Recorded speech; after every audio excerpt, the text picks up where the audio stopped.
it's an energy source. And the alternating layers, it could be what's organic, inorganic, organic, inorganic. So it could be wax paper, tin foil, wax paper, aluminum foil. It could be wood, steel wool, organic, inorganic, organic, inorganic. Now, this does make more power. This does improve fuel economy. It's not incredible, but it's worth 5% or something. But you need to be aware of this. When it comes to electricity, we have two poles, positive, negative. When it comes to magnetism, North Pole, South Pole. When it comes to orgone, healthy and deadly. Healthy orgone is what you're going to get on the top of a remote mountain far away from power lines and cell phone towers. It accumulates healthy orgone, that polarity. If you have an orgone accumulator right under power lines or near a cell phone tower, it is incredibly, incredibly deadly. Just look up some of the records of mobile homes with aluminum siding right underneath power lines and the cancer rates. The engine doesn't care though. If you have an orgone accumulator, you can put it on the air intake, so that tube that goes from the air cleaner box to the throttle body, do a wrap. You can put it on the fuel filter, where as the fuel goes through it, it absorbs that energy. You can put it on the PCV line. So basically anything that goes into the combustion process, you can charge with this orgone energy, and the engine doesn't care if it's healthy or deadly, because you're still creating a dipole. Deadly works just as good as healthy, and the engine doesn't get sick. But if you're going to be under the hood working on it and you have an orgone accumulator, you have noisy ignition coils, noisy fuel injectors, noisy alternator, you're going to be creating an orgone accumulator full of deadly orgone. So I only put that in as kind of like a disclaimer. Now, I've tried a lot of different gadgets over the years, and a lot of them were just total bunk. They did not at all live up to the claims. And then there's been a couple that I tried that did live up to the claims. And if I had to pick one favorite, if I had to pick one product that I bought that just blew everything else away, that so over-delivered on the promises, it would be the power plate. Now, the power plate was a 1-inch aluminum spacer mounted between the carburetor and the intake manifold. It had coolant passages. So I had to tie into my heater hose with T's and funnel engine coolant through there to heat it up. Underneath each of the venturis of the carburetor, there was cones. Very slight taper, about 8 degrees, I would say.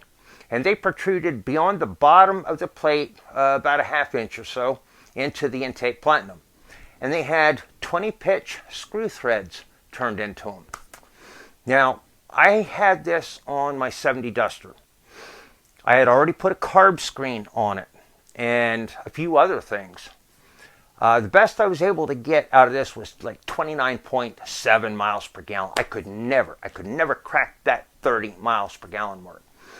So I bought the power plate, and to put it on, of course, I had to remove the carb screen.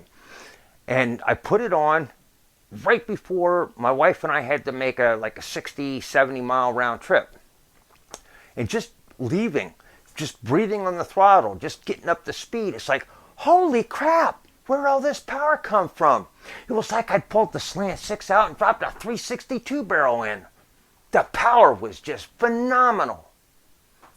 And then we're driving along, and every once in a while I'd, punch the loud pedal and giggle, that's cool. And the gas gauge still wasn't moving like it normally did. And so we did our business, and on the way back home, I said to my wife, let's do a mileage run. This has got to be good. 44.7. So I went from 17 stock, I got it up to 29 and a half with a whole bunch of modifications. And then I took one of my modifications off, put the power plate on, and now I'm up to 44.5. Whoa, that's great, except this is the 90s, man. I mean, carburetors are on their way out. The new stuff's all port fuel injected.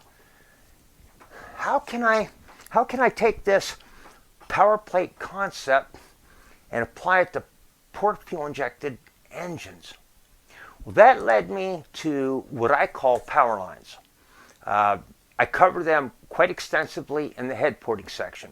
I'm bringing it up now because in addition to the ports in the cylinder head for port fuel injection, if you have a wet flow, TBI, carbureted, you can add power lines and other textures to that intake tract.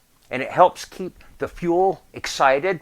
It helps actually improve velocity. So even with larger ports, you get an inflated boundary layer that makes it act like a smaller port and improves torque and fuel economy. Now in the image you'll see that's a dual plane Edelbrock aluminum small block Chevy intake manifold.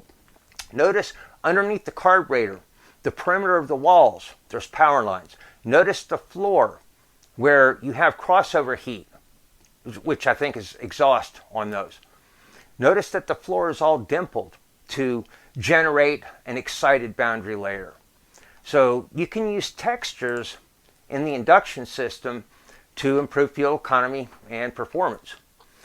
Lastly, if you have a carbureted vehicle and you want to richen it up or lean it out, swap out jets.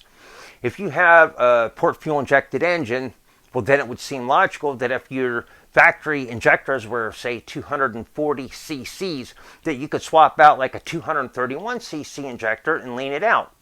It doesn't work quite that way because of the feedback system. But a lot of older vehicles, and even some of the newer ones, have an injector with a single hole in the pintle. All of the fuel going into that port goes through one hole. There are 2-hole, 4-hole, 6-hole, and yes, even 12-hole injectors. So the total volume of fuel, instead of going through one sewer pipe, okay, relatively speaking, it's going through 12 coffee straw holes. And with the single pintle, you're getting like 150 micron sized droplets. With the multiple hole, the more holes, the smaller the droplets get. In the case of the 12-hole injectors, it's like, I think 12 to 15 microns, like 1/10 the size. Now, the smaller the little droplet coming through the injector, the more easily it vaporizes off. And again, that's one of the goals. Vaporize the fuel as quickly as possible so that when the spark plug goes off, it's just burning it, not wasting thermal energy to vaporize it. So injector swaps can really help. Now, towards the end of this class, there is a segment where we took a 95 Jeep and we swapped out 1 holes for 12 holes. Unfortunately, it went from 231 cc's to 240. We actually went bigger, but you know, with the feedback system, it got stabilized.